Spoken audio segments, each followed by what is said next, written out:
ജനിച്ചാൽ മരിക്കണം എന്ന പ്രകൃതിയുടെ നിയമത്തെ പോലും തോൽപ്പിച്ച ഒരു ജീവി നമ്മുടെ ഈ ഭൂമിയിലുണ്ടെന്ന് പറഞ്ഞാൽ വിശ്വസിക്കുമോ?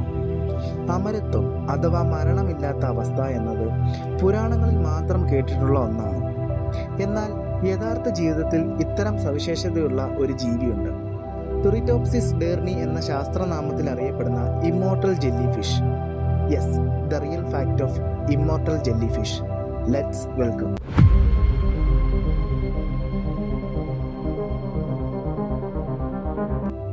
നമ്മുടെ സമുദ്രത്തിന്റെ അടിത്തട്ടിലുള്ള ഒരു വിസ്മയകരമായ അത്ഭുതങ്ങളിലൊന്നാണ് അനശ്വര ജെല്ലി ഫിഷുകൾ. ജനിച്ചാൽ ഒരു നാൾ മരിക്കണമെന്നത് പ്രപഞ്ചത്തിലെ മാറ്റമില്ലാത്ത സത്യങ്ങളിലൊന്നാണ്.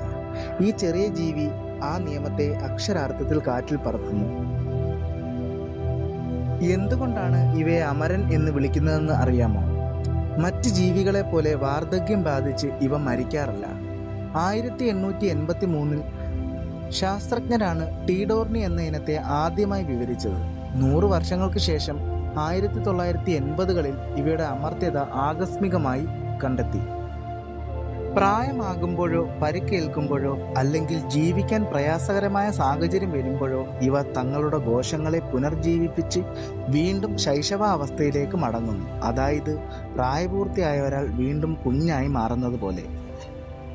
ഇവയുടെ ഈ പ്രത്യേക കഴിവിനെ ശാസ്ത്രീയമായി ട്രാൻസ്ഫറൻസിയേഷൻ എന്ന് വിളിക്കുന്നു. ഈ പ്രക്രിയയിലൂടെ ജെല്ലി ഫിഷ് അതിൻ്റെ ശരീരത്തിലെ പഴയ കോശങ്ങളെ പുതിയ കോശങ്ങളാക്കി മാറ്റുന്നു. ഈ ചക്രം എത്ര തവണ വേണമെങ്കിലും ആവർത്തിക്കാൻ ഇവയ്ക്ക് സാധിക്കും. സമുദ്രത്തിനടിയിൽ പാറക്കൂട്ടങ്ങളിൽ പോളിപ്പ് രൂപത്തിൽ പറ്റിപ്പിടിച്ചിരിക്കുന്നതാണ് ജെല്ലി ഫിഷുകളുടെ വളർച്ചയിലെ ആദ്യ ഘട്ടം. പുറത്തു വന്ന് 2-3 ആഴ്ചകൾക്കുള്ളിൽ ഇവ പൂർണ്ണ വളർച്ച പ്രാപിക്കും. അതിനുശേഷം ഭക്ഷണം ലഭിക്കാതെയോ രോഗം ബാധിച്ചോ ഏതെങ്കിലും തരത്തിൽ മരണം അടുത്തെന്ന് തോന്നിയാൽ ശരീരകോശങ്ങളിൽ മാറ്റം വരുത്തി തിരികെ പോളിപ്പ് രൂപത്തിലേക്ക് ഇവ മടങ്ങും. ഇവ വളരെ ചെറുതാണ്. പൂർണ്ണ വളർച്ച എത്തിയാൽ പോലും ഏകദേശം 4.5 മില്ലിമീറ്റർ മാത്രമേ വലിപ്പമുണ്ടാകൂ. ഒരു നഖത്തിൻ്റെ പകുതി പോലും വരില്ല ഇത്. ഇവയുടെ രൂപത്തെക്കുറിച്ച് പറയുകയാണെങ്കിൽ മണി ആകൃതിയിലുള്ള ഇവ സുതാര്യമാണ്. മധ്യഭാഗത്ത് കടും ചുവപ്പ് നിറത്തിലുള്ള ദഹന വ്യവസ്ഥ കാണാൻ സാധിക്കും.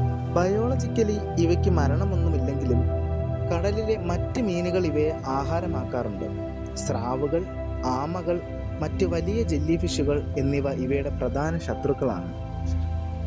പനാമ പോലുള്ള ഉഷ്ണമേഖലാ പ്രദേശങ്ങളിലെ അനശ്വര ജെല്ലി ഫിഷുകൾക്ക് 8 ടെൻഡക്കിളുകൾ മാത്രമേ ഉള്ളൂ എന്ന് ഗവേഷകർ കണ്ടെത്തി. അതേസമയം മെഡിറ്ററേനിയൻ, ജപ്പാൻ തുടങ്ങിയ മിതശീതോഷ്ണ ജലാശയങ്ങളിൽ ഇവയ്ക്ക് 24 അല്ലെങ്കിൽ അതിൽ കൂടുതൽ ടെൻഡക്കിളുകൾ ഉണ്ടാകാം. ഇവ വ്യത്യാസപ്പെട്ടിരിക്കുന്നത് എന്തുകൊണ്ടാണെന്ന് ഇതുവരെ വ്യക്തമല്ല.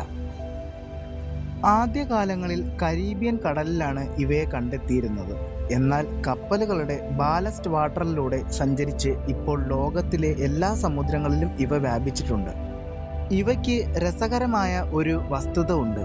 മനുഷ്യനിലെ ക്യാൻസർ കോശങ്ങളെ നശിപ്പിക്കാനും വാർദ്ധക്യത്തെ തടയാനുമുള്ള പഠനങ്ങളിൽ ശാസ്ത്രജ്ഞർ ഈ ജെല്ലി ഫിഷിൻ്റെ ജനിതക ഘടനയെ സസൂക്ഷ്മം നിരീക്ഷിച്ചു വരികയാണ്.